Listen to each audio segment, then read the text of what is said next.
नमस्कार दोस्तों, स्वागत है आप सबका अपने YouTube channel latest join us पर।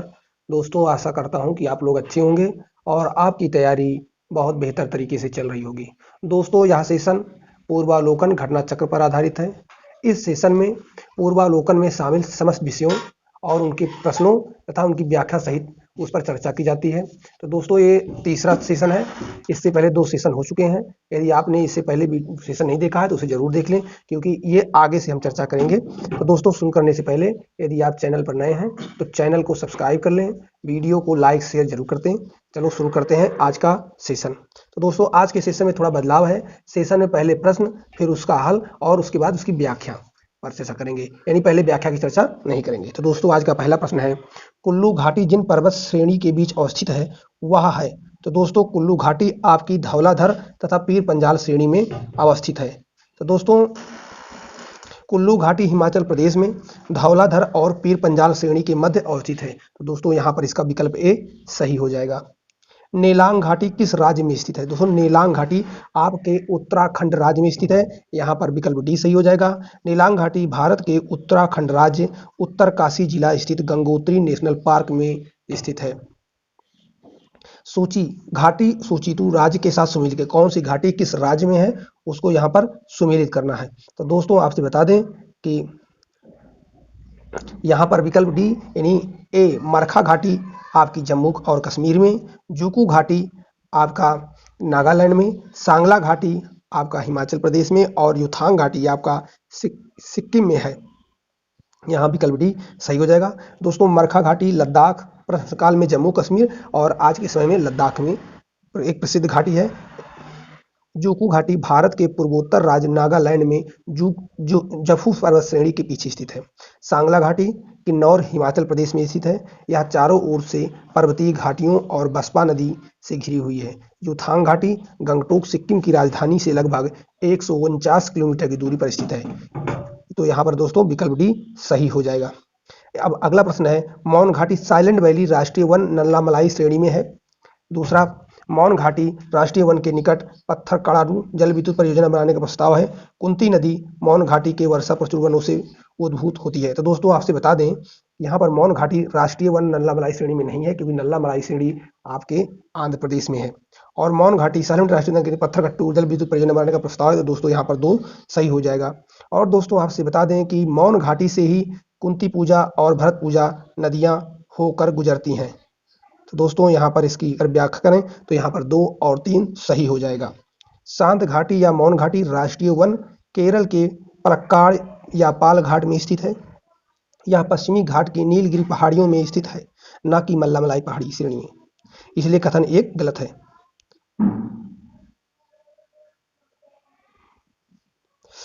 केरल स्टेट इलेक्ट्रिसिटी बोर्ड द्वारा मौन घाटी राष्ट्रीय पार्क से मात्र 1 किलोमीटर की दूरी पर पत्थरकड़क्कू जल विद्युत परियोजना के निर्माण का प्रस्ताव किया गया है। दोस्तों, भरत पूजा नदी कुंती पूजा भरत पूजा की उप सहायक नदी है, जो मौन घाटी के वर्षा प्रचुर से उद्गमित होती है। भारत में शांत घाटी किस राज्य में स्थित है? दोस्तों, इसी को मौन घाटी, इसी को साइलेंट वैली और इसी को शांत घाटी भी कहते हैं, और यह आपके केरल राज्य में स्थित है। गलवान नदी का नाम गुलाम रसूल गलवान के नाम पर पड़ा है। दूसरा, गुलाम रसूल गलवान एक लद्दाखी खोजकर्ता थे। उन्होंने सर्वेंट ऑफ साहिब्स नामक एक अंग्रेजी पुस्तक लिखी। तो दोस्तों, यहाँ पर 1, 2 और 3 यानी विकल्प ए सही हो जाएगा। इसकी व्याख्या अगर देखें तो गलवान नदी गलवान घाटी के निर्माण का मुख्य स्रोत है। घाटी का नाम गुलाम रसूल गलवान के नाम पर रखा गया है। वह एक लद्दाखी खोजकर्ता थे। उन्होंने अंग्रेजी में सर्वेंट ऑफ साहिब्स नाम की एक पुस्तक लिखी है। दोस्तों, अब आगे प्रश्न बात करें तो कुछ महत्वपूर्ण दर्रों के बारे में कहा गया है। चांगला दर्रा निम्नलिखित में से कौन एक सुमेलित नहीं है? दोस्तों, चांगला दर्रा जम्मू एवं कश्मीर, रोहतांग दर्रा हिमाचल प्रदेश, बौंडीला अरुणाचल प्रदेश, सेला उत्तराखंड। दोस्तों, आपसे बता दें कि अगर चांगला दर्रा की बात करें तो चांगला दर्रा आपका लद्दाख में है, लेकिन जब प्रश्न बना था उस समय लद्दाख नहीं जम्मू कश्मीर हुआ करता था, लेकिन अब 2 केंद्र शासित प्रदेश हैं, इसलिए चांगला दर्रा आज के हिसाब से लद्दाख में है। और रोहतांग दर्रा आपका हिमाचल प्रदेश में है, बोमडिला अरुणाचल प्रदेश में है और सेला भी आपका अरुणाचल प्रदेश में है। तो दोस्तों आज के हिसाब से ए और डी दोनों उत्तर हो जाएगा। पालघाट निम्नलिखित में से किनके मध्य स्थित है? दोस्तों पालघाट नीलगिरी और अन्नामलाई पहाड़ियों के बीच स्थित है। पालघाट दर्रा नीलगिरी और अन्नामलाई श्रेणियों के मध्य है। दोस्तों यहाँ पर विकल्प बी सही हो जाएगा। निम्नलिखित में से किसका सुमेल नहीं है? आप जानते ही हो बोमडिला अरुणाचल प्रदेश में है, जी है। नाथुला सिक्किम में है दोस्तों, और भोरघाट आपका जानते हो महाराष्ट्र में है, और पालघाट केरल में है। दोस्तों यहाँ पर विकल्प सी सही हो जाएगा। भोरघाट हिमाचल प्रदेश में ना होकर महाराष्ट्र राज्य में स्थित है। इस दर्रे से होकर मुंबई पुणे हाईवे एवं रेल मार्ग गुजरता है। यह करजन और खंडाला के बीच, यह करजत और खंडाला के बीच स्थित है। इनमें से कौन सा दर्रा पश्चिमी घाट पर्वत श्रृंखला में नहीं है? तो दोस्तों आप जानते हो थाल घाट आपका पश्चिमी घाट में है, भोर घाट आपका पश्चिमी घाट में महाराष्ट्र राज्य में स्थित है, और पाल घाट दर्रा आपका पश्चिमी घाट में और केरल राज्य में स्थित है। लेकिन खैबर दर्रा आपका पश्चिमी घाट में नहीं है। तो दोस्तों यहाँ पर विकल्प सी सही हो जाएगा। दोस्तों खैबर दर्रा पाकिस्तान में है, या पाकिस्तान एवं अफगानिस्तान को जोड़ता है कौन? खैबर दर्रा। निम्नलिखित में से कौन सुमेलित नहीं है? सिपकिला आपका दोस्तों सिपकिला हिमाचल प्रदेश में है, लिपुलेख उत्तर प्रदेश में। दोस्तों लिपुलेख आपका उत्तराखंड राज्य में है, नाथुला आपका सिक्किम में है, और जोजिला आपका कश्मीर में। दोस्तों आपका यहाँ पर विकल्प भी सही हो जाएगा। लेकिन दोस्तों आप बता दें कि जो दर्रे 2020 के पहले जम्मू कश्मीर में थे, उनमें से कुछ दर्रे अब केंद्र शासित प्रदेश लद्दाख की सीमा में आते हैं, जैसे आपका जोजिला, चांगला, ये सभी आपके लद्दाख में आते हैं। तो दोस्तों यहाँ पर विकल्प बी सही हो जाएगा, और जोजिला दर्रा आपका लद्दाख में भी है। निम्नलिखित में से कौन सही सुमेलित नहीं है? तो दोस्तों यहाँ पर सिपकिला आपका हिमाचल प्रदेश में है, बोमडिला आपका अरुणाचल प्रदेश में है, नाथुला आपका सिक्किम में है, और जोजिला आपका लद्दाख में है। तो दोस्तों प्रश्न काल में जितनी बार लद्दाख और जम्मू कश्मीर से संबंधित मैटर आएगा, हर बार हम उसको सही रिपीट कर देंगे। जोजिला आपका लद्दाख में है, लेकिन यहाँ पर विकल्प सी सही हो जाएगा। क्यों? क्योंकि नाथुला आपका सिक्किम में है। यहाँ पर विकल्प सी सही हो जाएगा। नाथुला किस राज्य में स्थित है? तो दोस्तों आपसे बता दें कि नाथुला सिक्किम राज्य में है, जो 2006 में फिर से व्यापार के लिए खोल दिया गया। यहाँ पर विकल्प डी सही हो जाएगा। निम्नलिखित दर्रों में से किससे होकर लेह जाने का रास्ता जाता है? तो दोस्तों लेह जाने का रास्ता जोजिला दर्रे से होकर जाता है। जो जिला श्रीनगर को लेह से जोड़ता है। बनिहाल दर्रा जम्मू को श्रीनगर से जोड़ता है, जबकि सिपकिला दर्रा हिमाचल प्रदेश को तिब्बत से जोड़ता है। तो दोस्तों यहाँ पर विकल्प ए सही हो जाएगा। वर्ष 2006 के लगभग मध्य में निम्नलिखित हिमालय दर्रों में से कौन सा एक भारत और चीन के बीच व्यापार बढ़ाने के लिए पुनः खोला गया? तो दोस्तों नाथुला दर्रा 2006 में भारत और चीन के बीच व्यापार को बढ़ाने के लिए फिर से खोल दिया गया, जिसे 1962 के युद्ध के बाद बंद कर दिया गया था। तो यहाँ पर विकल्प सी सही हो जाएगा। सूची 1 को सूची 2 के साथ सम्मिलित करना है दोस्तों। बनिहाल दर्रा आपके जम्मू कश्मीर राज्य में है दोस्तों, नाथुला दर्रा आपके सिक्किम राज्य में है, सिपकिला आपका हिमाचल प्रदेश में है, और नीति दर्रा आपका उत्तराखंड में है। तो दोस्तों इसे अगर मिलान करेंगे तो बनिहाल दर्रा जम्मू कश्मीर, नाथुला दर्रा सिक्किम, सिपकिला दर्रा हिमाचल प्रदेश, और नीति दर्रा आपका उत्तराखंड में। तो दोस्तों इसका सही जवाब क्या हो जाएगा? यहाँ पर आपका विकल्प भी सही हो जाएगा।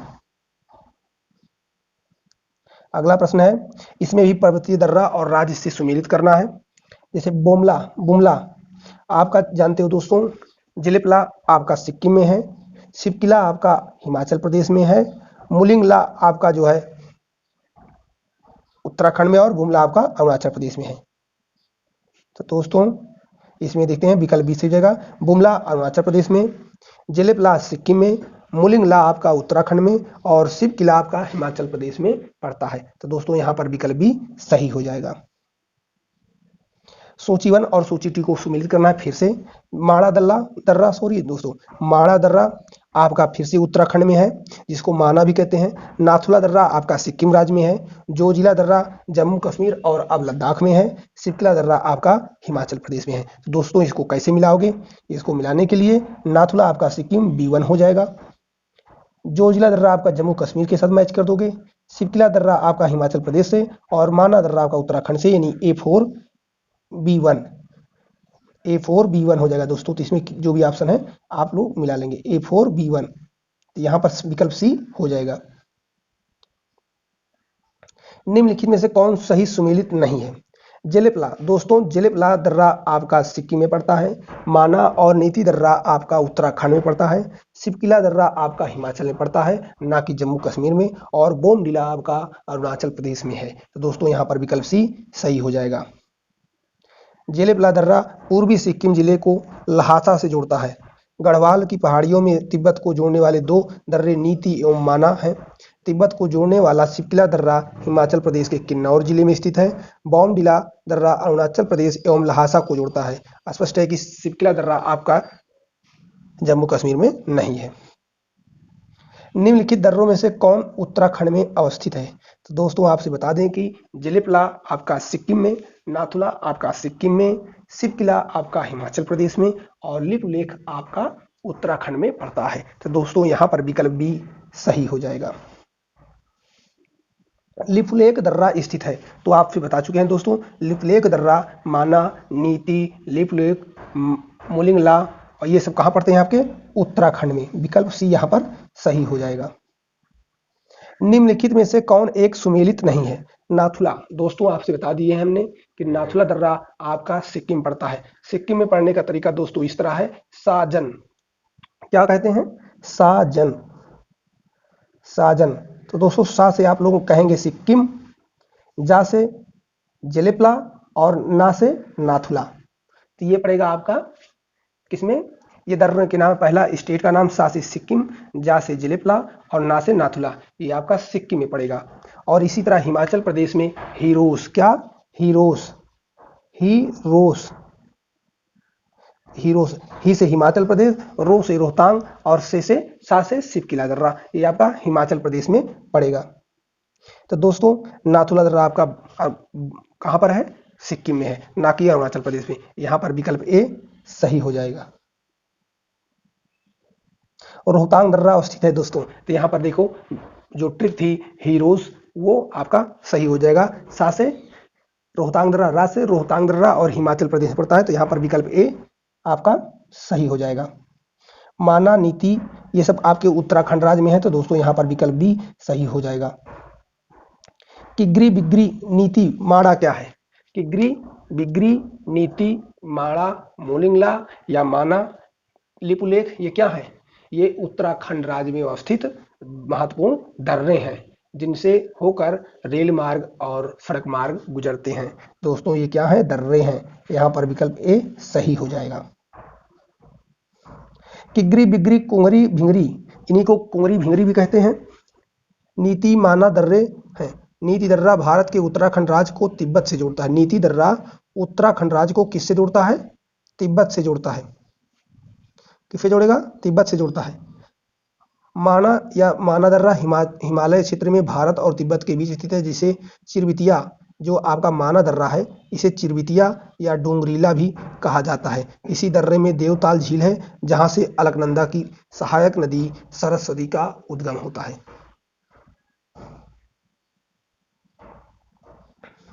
निम्नलिखित पर्वतीय दर्रों का सही पश्चिम से पूर्व क्रम पहचानिए।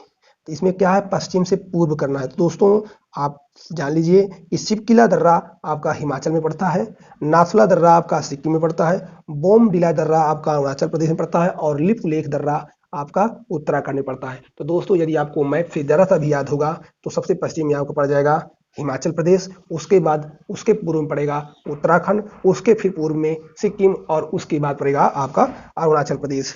तो दोस्तों सिपकिला हिमाचल प्रदेश में है तो पहले 1 हो जाएगा, लिपुलेख उत्तराखंड में है तो उसके बाद 4 हो जाएगा, फिर सिक्किम है उसके बाद सिक्किम में नाथुला है 2 हो जाएगा और सबसे बाद में बोमडिला 3 हो जाएगा। तो यहाँ पर विकल्प सी सही हो जाएगा। दोस्तों वह दर्रा जो सर्वाधिक ऊंचाई में अवस्थित है, तो दोस्तों आपसे बता दें कि सबसे ऊंचाई पर दर्रा युथांग दर्रा है। कौन सा दर्रा है? युथांग दर्रा है। तो यहाँ पर अगर सर्वाधिक ऊंचाई में अवस्थित है तो दोस्तों यहाँ पर विकल्प ई को माना गया है। नाथुला दर्रा ऊंचाई 14,450 फीट है। जोजिला दर्रा की ऊंचाई 11,578 फीट है। रोहतांग दर्रे की ऊंचाई 13,044 फीट है तथा खैबर दर्रा की ऊंचाई 3510 फीट है। परंतु भारत का सर्वाधिक ऊंचाई में अवस्थित दर्रा यांगजी दीवान है।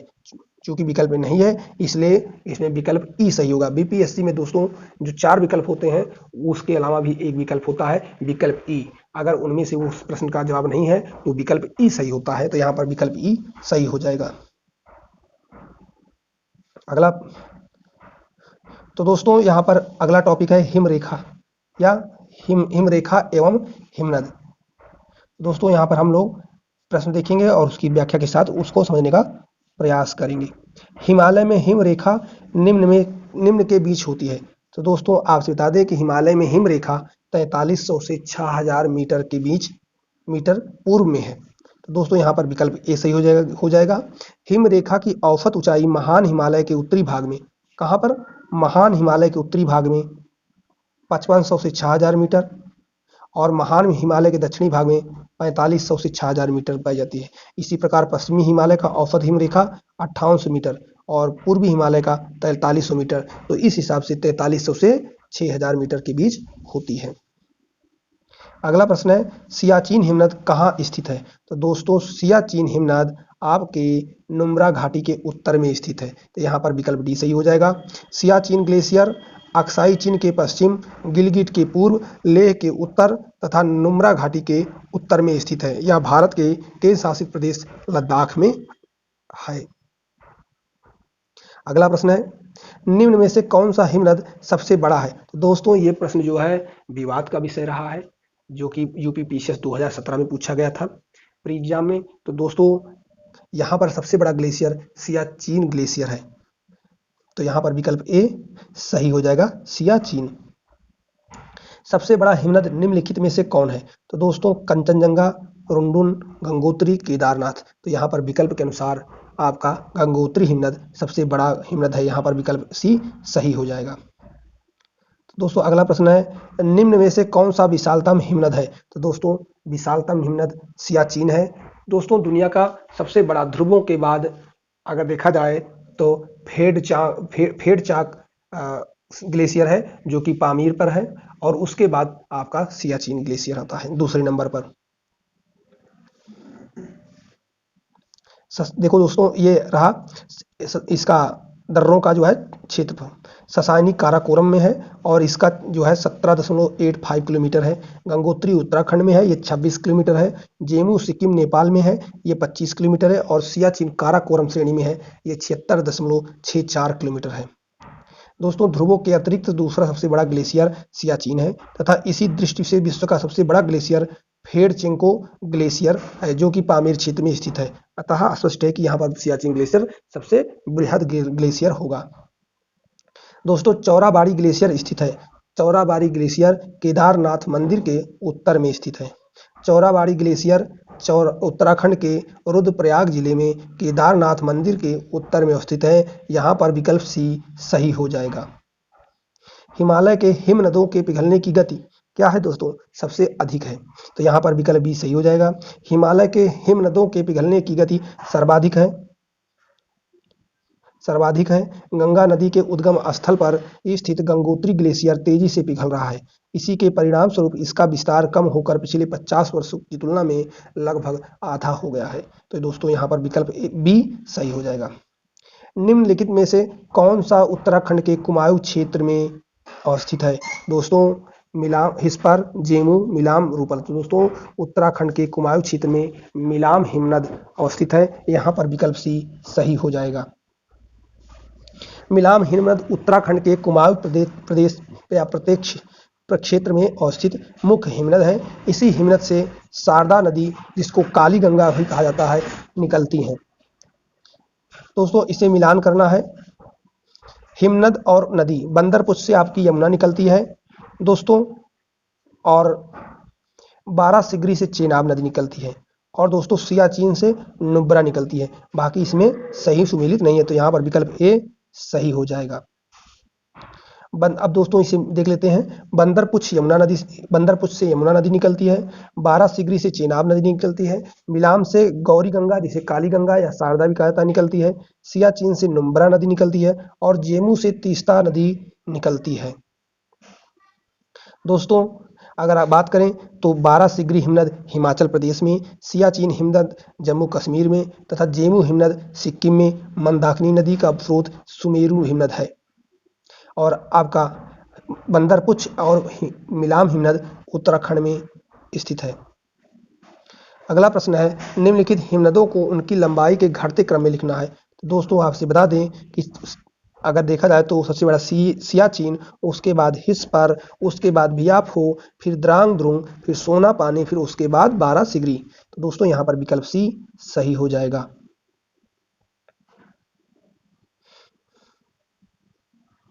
अब अगला टॉपिक है पठार। पठार का पहला प्रश्न है, भारत के दक्कन के पठार पर बैसाड़ लावा निर्मित लावा शैलों का निर्माण हुआ। तो दोस्तों आप जानते ही हो कि जो दक्कन के पठार पर बैसाल निर्मित लावा शैलों का निर्माण क्रिटेशियस युग में हुआ। यहाँ पर विकल्प ए सही हो जाएगा। कार्बोनिफेरस युग के दौरान दामोदर, सोन महानदी और गोदावरी नदी बेसिनों में कोयला का निक्षेपण या निर्माण हुआ, जबकि क्रिटेशियस युग के दौरान अत्यधिक ज्वालामुखी उद्गार के द्वारा दक्कन ट्रैप का निर्माण हुआ। इसी काल में दक्कन के पठार पर बैसाल्ट लावा निर्मित चट्टानों का भी निर्माण हुआ। दक्कन ट्रैप का निर्माण क्रिटेशियस काल के अंतिम चरण में प्रारंभ हुआ। तो दोस्तों अगला प्रश्न है, मेघालय का पठार भाग है। जो दोस्तों मेघालय का पठार आपके प्रायद्वीपीय खंड का भाग है, जो मालदा गैप द्वारा अलग होता है। यहाँ पर विकल्प बी सही हो जाएगा। भारत के अतिरिक्त प्रायद्वीपीय पर्वत निर्मित हुए हैं। दोस्तों भारत के अतिरिक्त प्रायद्वीपीय पर्वत निर्मित हुए हैं आपके सेनोजोइक महाकल्प में। यहाँ पर विकल्प डी सही हो जाएगा। हिमालय तथा भारत के अतिरिक्त प्रायद्वीपीय पर्वत सिंधु और गंगा के मैदान के उत्तर का भाग का निर्माण सीनोजोइक महाकल्प में हुआ है। छोटा नागपुर पठार का सर्वाधिक घना बसा जिला धनबाद क्यों है? दोस्तों यहाँ पर आपका खनन उद्योग और विकास तथा औद्योगिकरण के कारण यहाँ पर ज़्यादा जनसंख्या का संकेंद्रण पाया जाता है। दोस्तों यहाँ पर विकल्प सी सही हो जाएगा। छोटा नागपुर पठार एक अग्रगंभीर है। यहाँ पर विकल्प ए सही हो जाएगा। दोस्तों इसकी व्याख्या देखते हैं। छोटा नागपुर पठार में विभिन्न ऊंचाइयों के पठारों का क्रम मिलता है। मध्य पश्चिमी भाग पर पाटभूमि स्थित है, जिसकी अधिकतम ऊंचाई 1100 मीटर मिलती है। इस पठार के प्रत्येक दिशा में सोपान मिलते हैं। पठार में ढाल तीव्र स्कार्पों के रूप में पाए जाते हैं, अतः यह एक अग्रगंभीर है।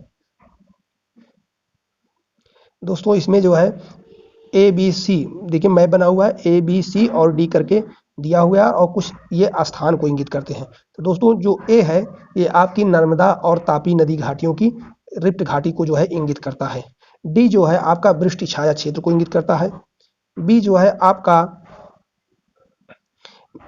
छत्तीसगढ़ का मैदान और डी आपका सी आपका छोटा नागपुर पठार को इंगित करता है। तो यहाँ पर विकल्प सी सही हो जाएगा। अरावली एवं विंध्य श्रृंखलाओं के मध्य कौन सा पठार स्थित है?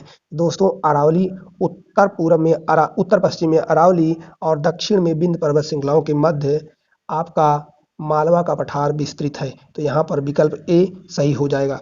अरावली एवं विंध्य श्रृंखलाओं के मध्य मालवा का पठार स्थित है।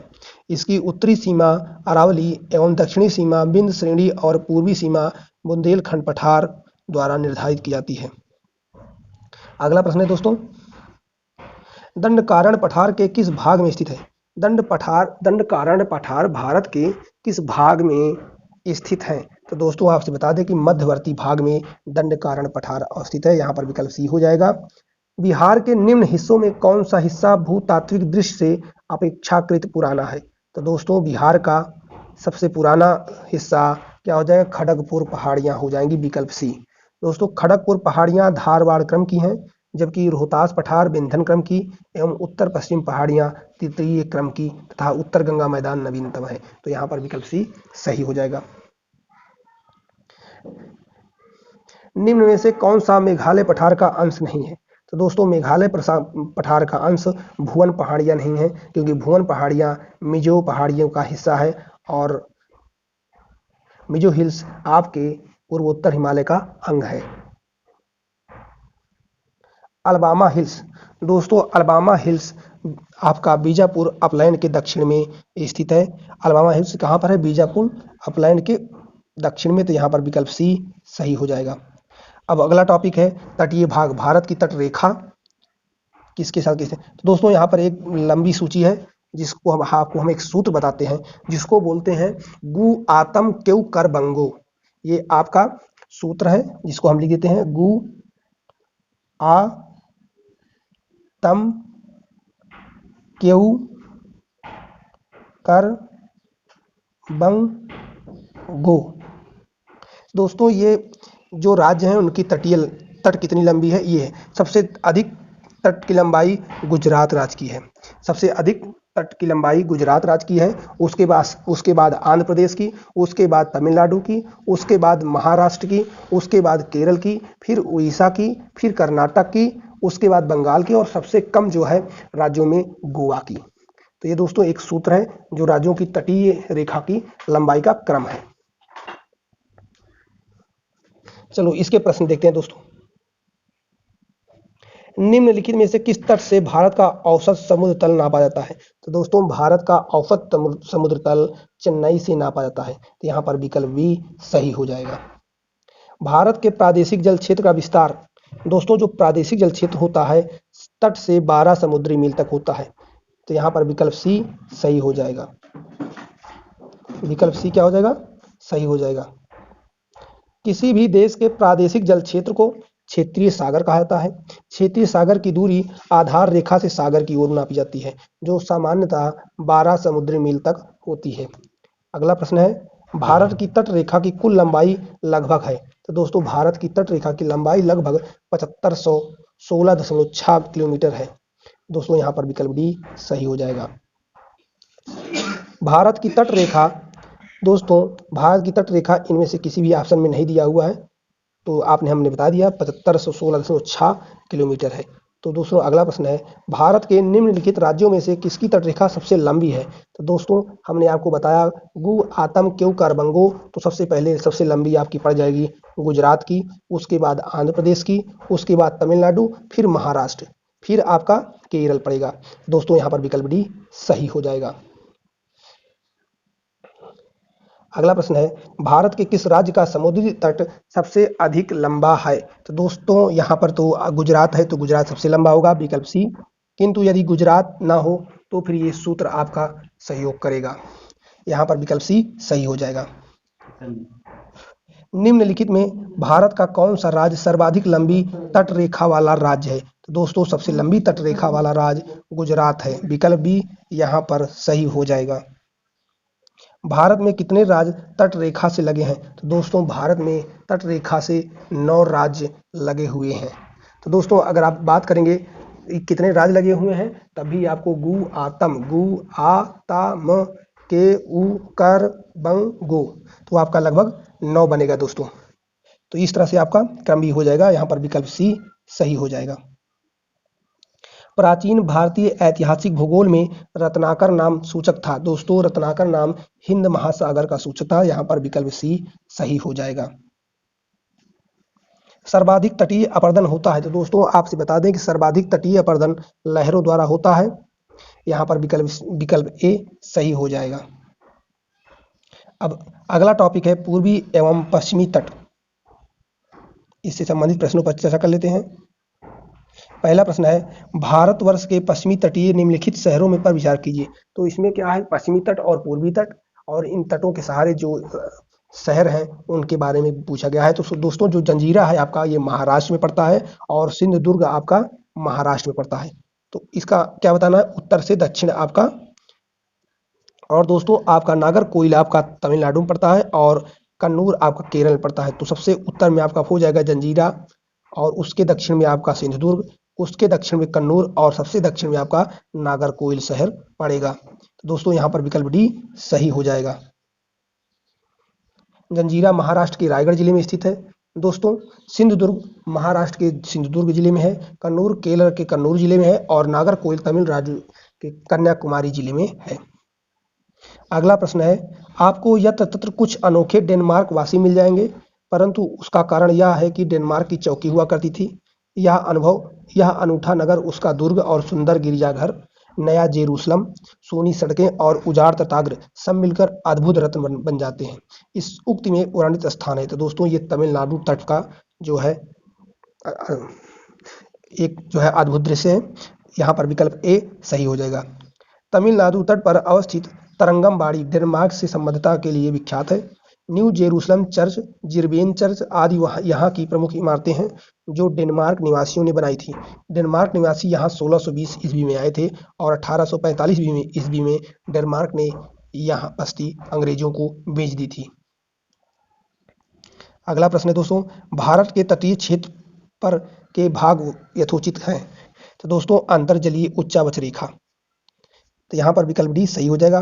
प्रस्तुत मानचित्र में भारत के तटीय क्षेत्रों समेत सागर की गहराई को प्रदर्शित करने वाली अंतर्जलीय उच्चावच रेखा का चित्रांकन किया गया है, जो कि क्रमशः तट से सागरीय नितल की ओर उनकी गहराई को प्रदर्शित करती है। इस आधार पर सागरीय क्षेत्र में 4 प्रमुख उच्चावच मंडल पाए जाते हैं, जो कि महाद्वीपीय किनारे से सागर की गहराई की ओर क्रमशः महाद्वीपीय मग्न तट, महाद्वीपीय मग्न ढाल और गहरा सागरीय मैदान तथा अंत में सागरीय गर्त पाए जाते हैं। तो दोस्तों यहाँ पर विकल्प डी सही हो जाएगा।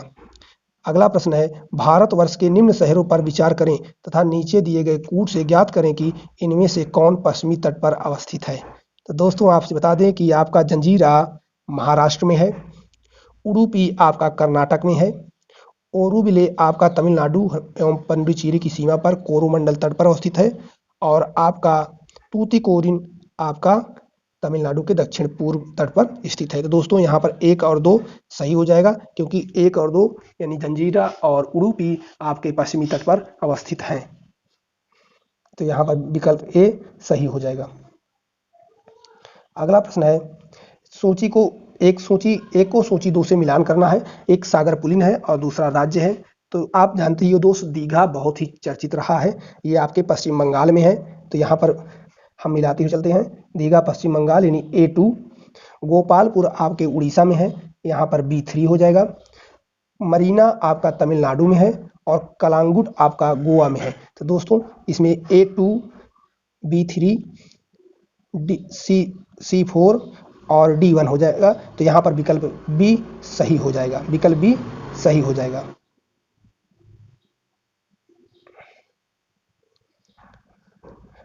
अगला प्रश्न है, तमिलनाडु व आंध्र प्रदेश के तट का नाम है।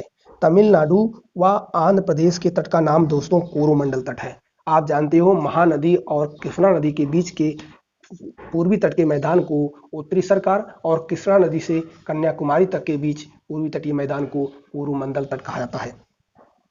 तो दोस्तों यहाँ पर विकल्प ए सही हो जाएगा। कोरोमंडल तट का विस्तार भारत के दक्षिण प्रायद्वीप के दक्षिण पूर्व में आंध्र प्रदेश के फाल्स डीबी बिंदु यानी डेल्टा कृष्णा डेल्टा के पास से तमिलनाडु के केप कोमोरिन तक है। तमिलनाडु का समुद्र तट कहलाता है। तो दोस्तों तमिलनाडु का समुद्र तट कोरोमंडल तट कहलाता है। भारत के निम्नलिखित तटों में से कौन कृष्णा डेल्टा एवं केप कोमोरिन के बीच स्थित है। तो दोस्तों कृष्णा और केप कोमोरिन के बीच आपका कोरोमंडल तट अवस्थित है। विकल्प ए यहाँ पर सही हो जाएगा। निम्नलिखित में से किसे केप कोमोरिन के नाम से भी जाना जाता है।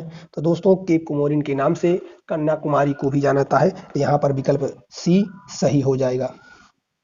भारत के पश्चिमी तटीय मैदान के उत्तरी भाग को जिस अन्य नाम से भी जाना जाता है उसे क्या कहा जाता है। दोस्तों जो पश्चिमी तट है उसके उत्तरी भाग को कोकण तट, उसके बाद कन्नड़ तट और उसके बाद मालाबार तट कहा जाता है। यहाँ पर क्या हो जाएगा आपका कोकण तट, यहाँ पर कोकण तट हो जाएगा। तो दोस्तों यहाँ पर विकल्प सी सही हो जाएगा। भारत का पश्चिमी तटीय मैदान संकीर्ण है। इसके उत्तरी भाग को कोकण तट और दक्षिणी भाग को मालाबार तट कहते हैं, जबकि पूर्वी तटीय मैदान के उत्तरी भाग को उत्तरी सरकार तट एवं दक्षिणी भाग को कोरोमंडल तट कहते हैं। अब दोस्तों बंगाल की खाड़ी के द्वीप समूह और कुछ अन्य द्वीप समूहों के बारे में बात करते हैं। पहला प्रश्न है, अंडमान और निकोबार द्वीप समूह का सर्वोच्च शिखर पल्याण शिखर जिसे सैंडल पीक कहते हैं कहां पर स्थित है। तो दोस्तों सैंडल पीक उत्तरी अंडमान में स्थित है। यहाँ पर विकल्प डी सही हो जाएगा। अंडमान द्वीप समूह का सर्वोच्च शिखर सैंडल पीक 732 मीटर उत्तरी अंडमान द्वीप पर दिगलीपुर के निकट स्थित है। अंडमान और निकोबार द्वीप समूह में सबसे अधिक ऊंचाई वाली चोटी कौन सी है? तो दोस्तों सबसे अधिक ऊंचाई वाली चोटी सैंडल पीक है, जो कि आपके उत्तरी अंडमान द्वीप पर स्थित है। यहाँ पर विकल्प ए सही हो जाएगा। अंडमान व निकोबार द्वीप समूह बंगाल की खाड़ी में एक द्वीप समूह है। तो क्या हो जाएगा? यहाँ पर विकल्प बी सही हो जाएगा। क्या है? एक द्वीप समूह है। अंडमान निकोबार द्वीप समूह में द्वीपों की संख्या लगभग 836 है, जिनमें से लगभग 22 मुख्य द्वीप निकोबार द्वीप समूह में हैं। तो यहाँ पर कोई भी ऑप्शन सही नहीं है। 10 डिग्री चैनल पृथक करता है। तो दोस्तों 10 डिग्री चैनल आपके अंडमान को निकोबार द्वीप समूह से अलग करता है। 10 डिग्री चैनल अंडमान द्वीप समूह, अंडमान द्वीप समूह यानी लघु अंडमान द्वीप को निकोबार द्वीप यानी कार निकोबार से अलग करता है। यहाँ पर विकल्प ए सही हो जाएगा। निम्नलिखित द्वीपों के युग्मों में से कौन सा एक 10 अंश जलमार्ग द्वारा आपस में पृथक होता है? तो दोस्तों अंडमान एवं निकोबार द्वीप समूह एक अलग होते हैं 10 डिग्री चैनल द्वारा।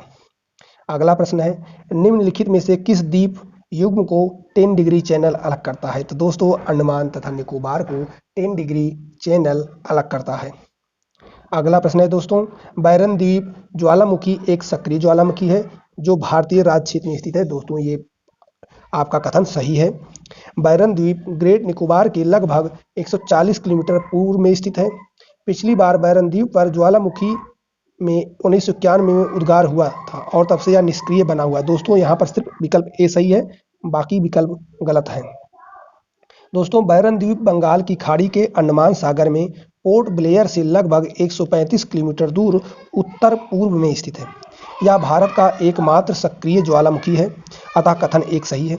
बैरन द्वीप ग्रेट निकोबार के उत्तर में 500 किलोमीटर से अधिक है, अतः कथन 2 असत्य है। बैरन द्वीप में प्रथम अभिलिखित या रिकॉर्डेड ज्वालामुखी उद्गार 1787 में दर्ज किया गया था। इसके पश्चात अब तक कई बार जैसे वर्ष 1795, 1803, 4, 1852, 51, 1991, 1994, 95, 2000, 2005 और 6 में भी पुनः उद्गार दर्ज किया गया था। तो यहाँ पर विकल्प सिर्फ एक सही है और बाकी सब गलत है। बैरन द्वीप अवस्थित है। तो दोस्तों बैरन द्वीप बंगाल की खाड़ी में अवस्थित है। यहाँ पर विकल्प ए सही हो जाएगा। भारत के किस द्वीप का उद्गम ज्वालामुखी है? तो दोस्तों बैरन द्वीप का उद्गम ज्वालामुखी है। यहाँ पर विकल्प ए सही हो जाएगा। निम्नलिखित में से कौन भारत में ज्वालामुखी द्वीप है? तो दोस्तों ज्वालामुखी द्वीप भारत में बैरन द्वीप है। श्रीहरिकोटा द्वीप अवस्थित है। तो दोस्तों श्रीहरिकोटा पुलिकट झील के समीप अवस्थित है। यहाँ पर विकल्प सी सही हो जाएगा। श्रीहरिकोटा द्वीप आंध्र प्रदेश में पुलिकट झील के समीप स्थित है। यह द्वीप पुलिकट झील को बंगाल की खाड़ी से पृथक करता है। यहाँ भारत का उपग्रह प्रक्षेपण केंद्र सतीश धवन अंतरिक्ष केंद्र स्थित है। तो दोस्तों यहाँ पर विकल्प सी सही हो जाएगा। राम सेतु शुरू होता है। तो दोस्तों राम सेतु भारत के पंबन द्वीप के अंतिम छोर धनुषकोडी से प्रारंभ होकर श्रीलंका के मन्नार द्वीप तक से एक श्रृंखला में उथले जलीय भाग के रूप में विस्तारित है। तो दोस्तों यहाँ पर विकल्प ए सही हो जाएगा। निम्नलिखित में से कौन सा भौगोलिक रूप से ग्रेट निकोबार के सबसे निकट है? तो दोस्तों सुमात्रा ग्रेट निकोबार के सबसे नजदीक हो जाएगा। यहाँ पर ए विकल्प सही हो जाएगा।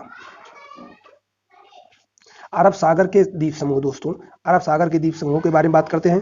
तो लक्षद्वीप कहाँ अवस्थित है? तो दोस्तों तो लक्षद्वीप आपके अरब सागर में अवस्थित है। लक्षद्वीप आपका मुंबई से लगभग 500 किलोमीटर दूर। दोस्तों आप देखते हैं इसका व्याख्या।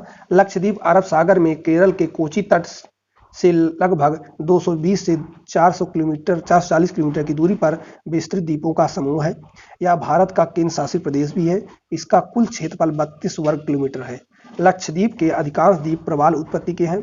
लक्षद्वीप समूह में द्वीपों की कुल संख्या 36 है। लक्षद्वीप के सबसे उत्तरी द्वीप समूह को अमीनी द्वीप और सबसे दक्षिणी द्वीप समूह को मिनिकॉय कहा जाता है। मिनिकॉय शेष द्वीपों से 9 डिग्री चैनल द्वारा पृथक होता है। यह लक्षद्वीप का दूसरा सबसे बड़ा द्वीप भी है। कवरत्ती लक्षद्वीप की राजधानी है जो कवरत्ती द्वीप पर स्थित है। लक्षद्वीप का सबसे बड़ा द्वीप एडरॉट अथवा एडरॉथ है। प्रश्न है दोस्तों, निम्नलिखित में से कौन सा द्वीप लक्का द्वीप समूहों का अंग नहीं है? तो दोस्तों आपसे बता दें कि तिलंगचोंग लक्का द्वीप समूह का अंग नहीं है। तिलंगचोंग अंडमान निकोबार द्वीप समूह का अंग है। से सभी द्वीप लक्का द्वीप के हैं। तो यहाँ पर विकल्प ए सही हो जाएगा। निम्न में से भारत के किस भाग में सामान्यतया प्रवाल द्वीप पाए जाते हैं? तो दोस्तों लक्षद्वीप के निकट भारत के प्रवाल द्वीप पाए जाते हैं। तो दोस्तों यहाँ पर विकल्प सी सही हो जाएगा। निम्नलिखित में से कौन सा एक प्रवाल द्वीप है? तो दोस्तों लक्षद्वीप एक प्रवाल द्वीप है। यहाँ पर विकल्प डी सही हो जाएगा। लक्षद्वीप टापू अवस्थित है? तो दोस्तों लक्षद्वीप दक्षिण पश्चिम भारत में अवस्थित है। यहाँ पर विकल्प ए सही हो जाएगा। लक्षद्वीप में कितने द्वीप हैं दोस्तों? तो यहाँ पर 36 हो जाएगा। विकल्प सी सही हो जाएगा। द्वीपों का समूह लक्षद्वीप एक जो है प्रवाल उत्पत्ति का है। विकल्प ए यहाँ पर सही हो जाएगा। द्वीपों का समूह लक्षद्वीप प्रवाल उत्पत्ति का है। भारत में प्रवाल भित्तियां अंडमान और निकोबार द्वीप समूह, मन्नार की खाड़ी, लक्षद्वीप, मालवन यानी महाराष्ट्र एवं कच्छ की खाड़ी में पाए जाते हैं। तो दोस्तों यहाँ पर विकल्प ए सही हो जाएगा। निम्नलिखित में से किस क्षेत्र में प्रवाल भित्ति नहीं पाई जाती? तो दोस्तों कैम्बी की खाड़ी में प्रवाल भित्ति नहीं पाई जाती। यहाँ पर विकल्प ए सही हो जाएगा। निम्न में से कौन सा द्वीप भारतीय तटरेखा के सुदूरवर्ती द्वीप की श्रेणी में आता है? तो दोस्तों मिनिकॉय भारत की सुदूरवर्ती द्वीप की श्रेणी में आता है। मिनिकॉय द्वीप तट रेखा के सुदूरवर्ती द्वीप की श्रेणी में आता है, जबकि भटकल, अरनाला एवं हेनरी द्वीप अपतटीय द्वीप की श्रेणी में आते हैं। तो यहाँ पर विकल्प सी सही हो जाएगा। निम्नलिखित भारतीय द्वीपों में से कौन सा द्वीप भारत एवं श्रीलंका के मध्य है? तो दोस्तों भारत और श्रीलंका के मध्य रामेश्वरम द्वीप स्थित है। यहाँ विकल्प सी सही हो जाएगा। एक द्वीप पर निर्मित भारत का बड़ा नगर है? तो दोस्तों मुंबई सालसेट द्वीप पर है और सबसे बड़ा नगर भी है। यहाँ पर विकल्प डी सही हो जाएगा।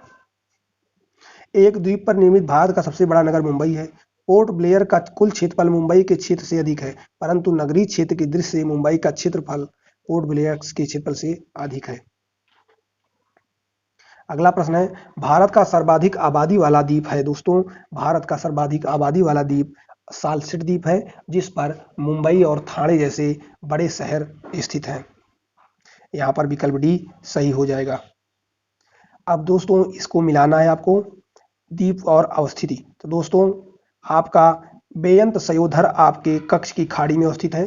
कहाँ पर है दोस्तों? कच्छ की खाड़ी में बेयंत सयोधर। तो ये आपका हो जाएगा A3 हो जाएगा। दोस्तों पिरम आपकी खंभात की खाड़ी में है। B4 हो जाएगा।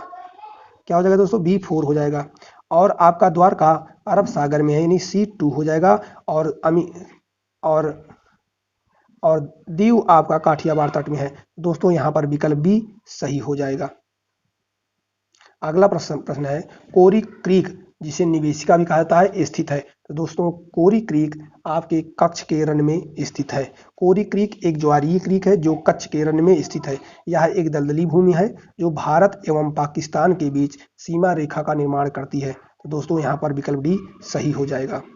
सरक्रीक विवाद किन दो देशों के मध्य है? तो दोस्तों सरक्रीक विवाद भारत और पाकिस्तान के मध्य है। ये यहाँ पर विकल्प ए सही हो जाएगा।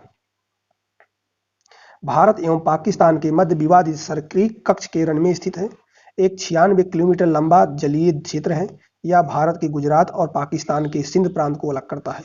मुख्य विवाद कच्छ और सिंध के बीच समुद्री सीमा के निर्धारण को लेकर है। फिलहाल इस क्षेत्र पर भारत का नियंत्रण है। तो दोस्तों अगला टॉपिक है भारत के केंद्र शासित प्रदेश और राज्य। तो दोस्तों अब आगे का टॉपिक नेक्स्ट वीडियो में आएगा।